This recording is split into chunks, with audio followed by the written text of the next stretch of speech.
Come on, let's go to Costco and get some kosher food. Hello everybody, Moshe Chaim here. We just came home from Costco and I want to explain a little bit about what we did. Please understand, I want to start with the caveat that we are trying to be kosher and we're doing our best, but by no means have we reached an ideal level of kashrus in our house. We do plan on it, but at this point we're still struggling to get what we need. Okay. Thank you. So first I want to show you some of the things that distinguish us as kosher. We have the Del Destino pasta sauce, which has a K for kosher with a parv mark, which means it's not dairy or has no meat in it. Recently available came the Galbani fresh mozzarella cheese, which has an interesting hechsher, a mark of kosher, which is a K in the Ten Commandment stones, the luchos, with a D for dairy. Please understand, kashrut, kosher, is a very complicated subject.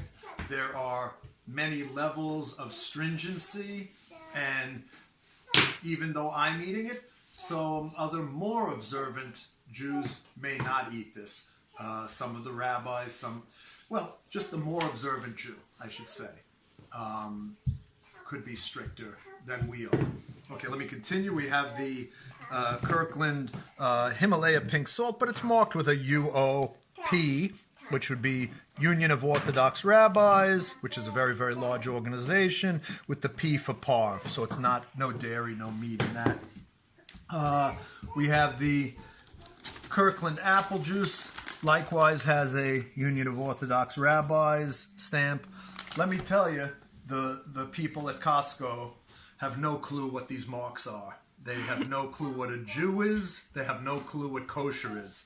They know halal a little bit because it's a much bigger market, but the kosher market is very teensy-weensy here. Okay.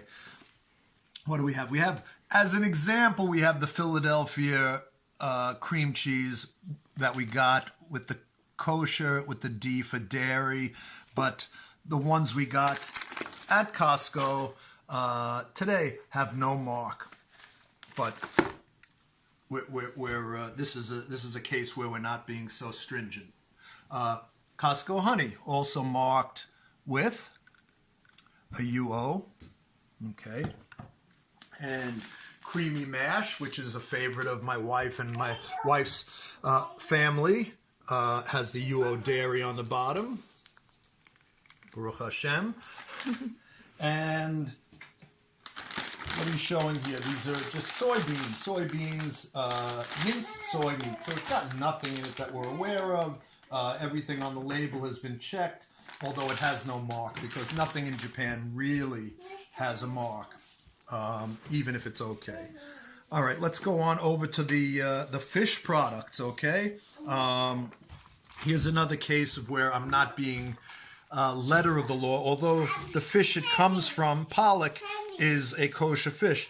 I don't have proof that it came from a pollock, although it looks that way to me. This kind of cod, yes, it says spicy pollock roe, but a very strict, observant Jew would need to see the fish it came from, or buy it from a Jew who he trusted to not put one over on him. Okay, here's some bonito tataki, also it's a recognizable fish which usually has fins and scales.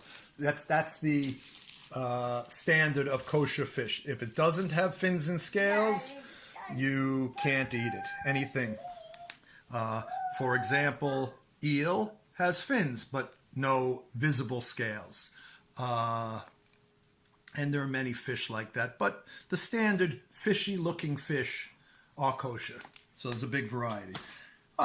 Here's an example of the scales that you can see, okay, on the salmon. Wild salted red salmon, yummy.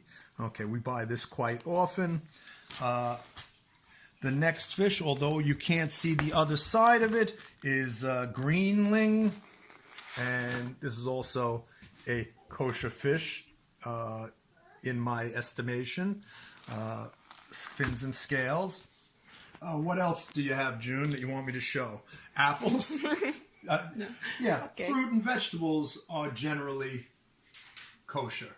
Okay, of course, there are going to be people who have various levels of strictness, I say, observance, and each person ends up having to choose for themselves. Like I said, this is, although we have kosher products, we're not going by the strict letter of the law, and we're just doing our best here. Okay, thank you.